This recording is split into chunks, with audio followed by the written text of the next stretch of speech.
Natrháme si približne rovnaké prúty a šibáčik robíme z 13 prútov plus jeden prúd na rúčku. Prúd na rúčku rozrežieme.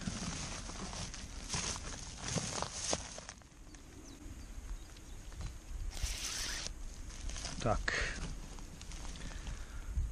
Tento už máme pekne na poli. Prúty začneme šúpať. Robíme šibáčik, korbáč zo šúpaných prútov.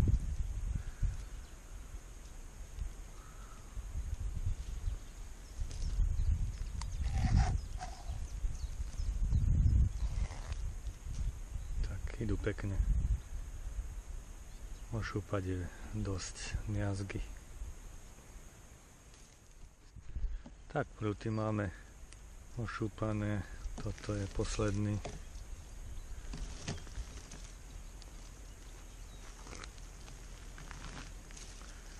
A vyberieme si 13 prútov takých najzdravších, aby nemali vady. A zarovnáme si špičky. Zarovnáme špičky.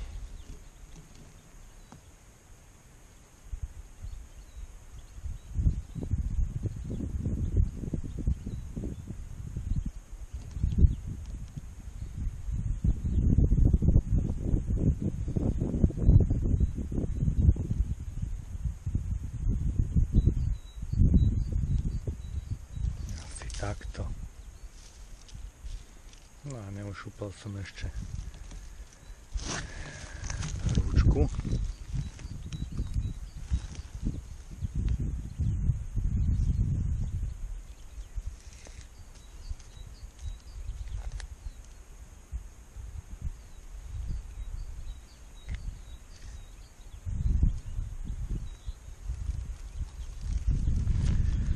Teraz si spravíme rúšku, pre ktorú budeme šibáčik držať.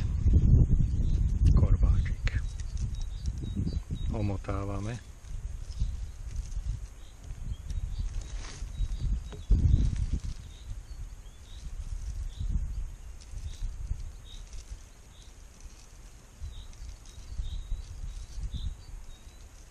Dokola.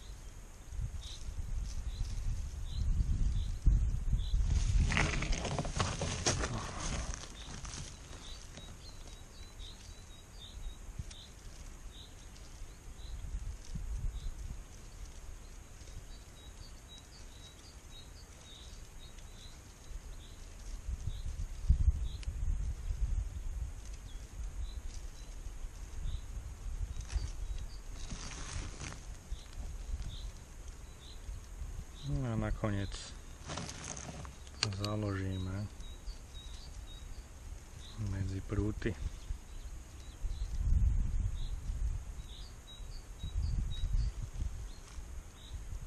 Tak.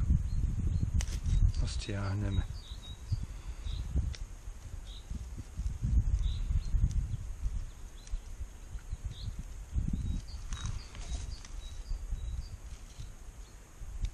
Zbytok opatrne odrežiem.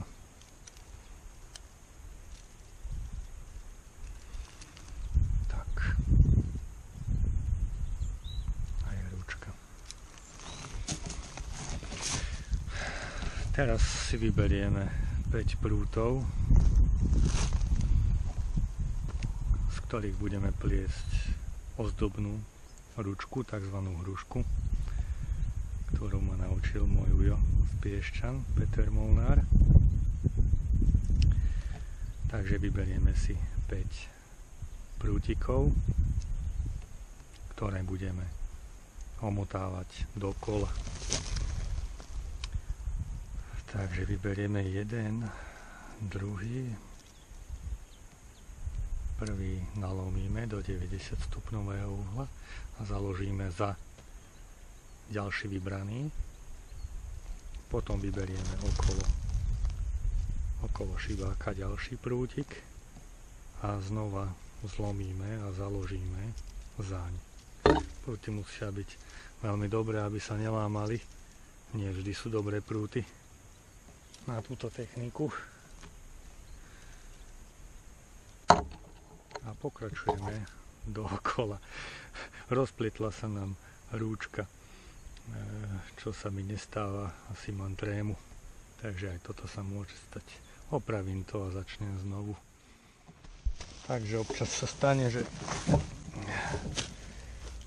že prútik pukne, nevadí. Prúty musia byť veľmi kvalitné, aby sa to nestalo.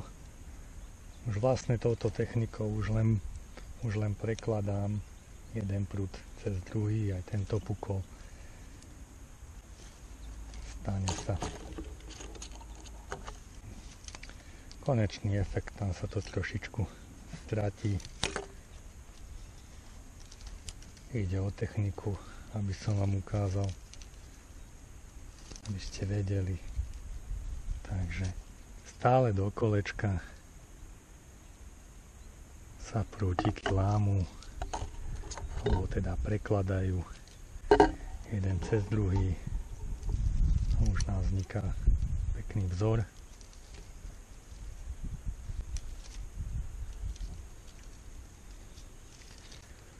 Občas si prúty môžeme namočiť. Ja tu mám príjemný zdroj rieku Lach.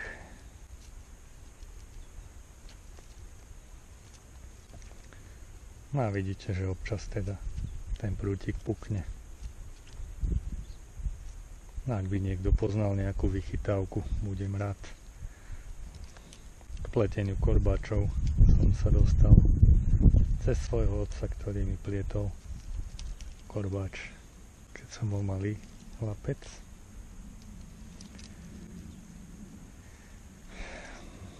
A už sa tomu zhruba venujem každý rok nejaký upletiem, tak sa tomu venujem možno 25 rokov.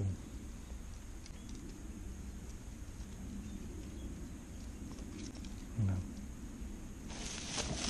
Nejaký prútik sa vždycky nájde, ktorý sa tu nalomí. Potom si to trošku zarovnáme.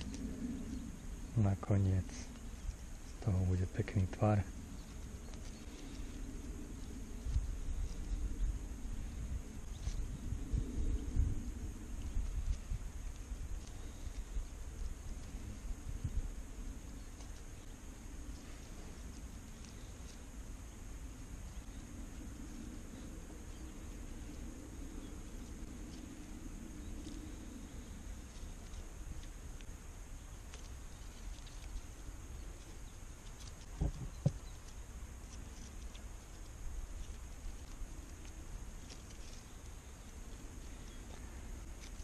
Ja som si ešte nepripravil omotávku na koniec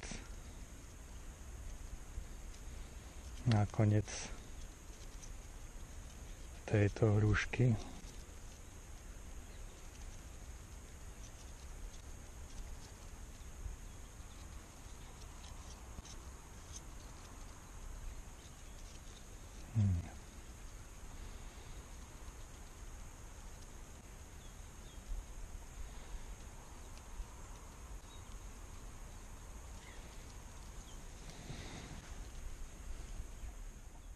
Pripravil som si nakoniec takú malú omotávku. Pri ukončení, keď prestaneme preklad prútiky, keď sú malé, tak založíme jeden prúd do tých ostatných a zaistíme si, aby sa nám nerozplietla táto hruška. Prúty ohneme pozdĺž šibáka a spravíme omotávku.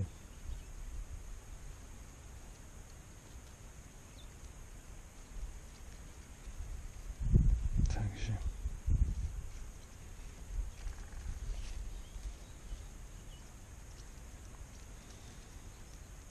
zaistíme, aby sa nám rúčka nerozplietla pri samotnom pletení šibáka. Tak. A môžeme ešte raz. Tak. No. Prútiky z ručky. Prútiky orežieme, aby nám nezavádzali. A pristúpime k samotnému pleteniu šibáka. Tieto vyčnielky, ktoré prúty sa nám polámali, tak môžeme orezať. Keď máme ostrý nožík, musíme mať ostrý nožík, alebo ich odcvakneme klieštikmi.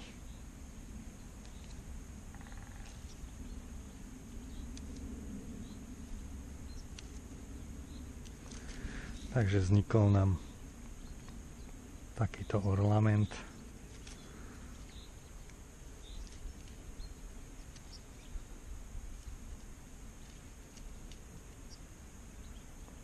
No a pristúpime k samotnému pleteniu šibáka. Predtým si prútiky namočím.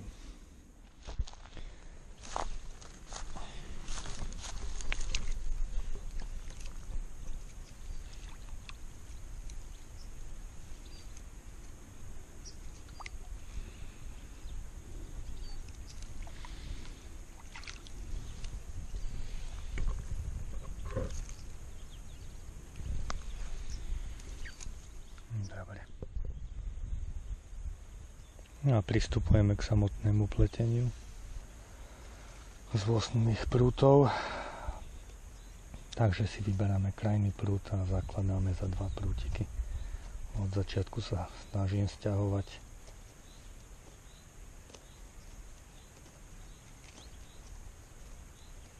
šibáčik.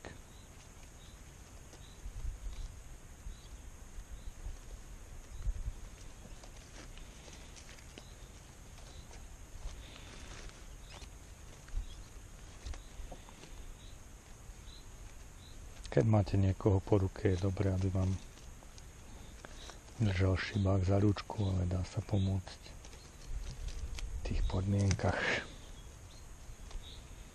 Keď nemáme nikoho po ruke, tak pletieme takto. Už nám vzniká vzor.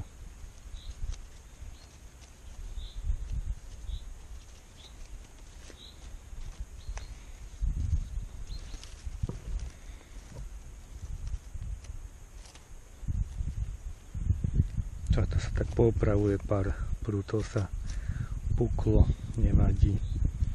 Letieme ďalej, výsledný efekt bude pekný, tam sa to tak trochu stratí.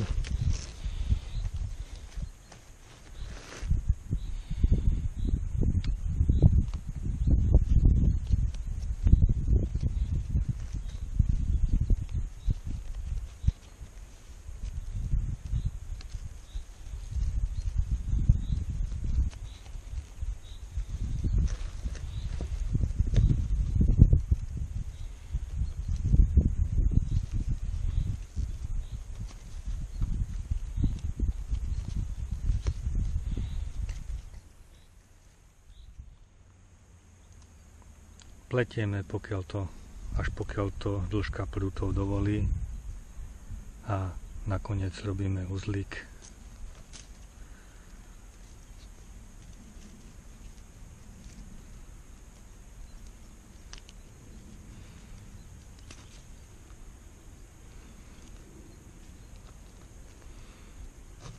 Tak.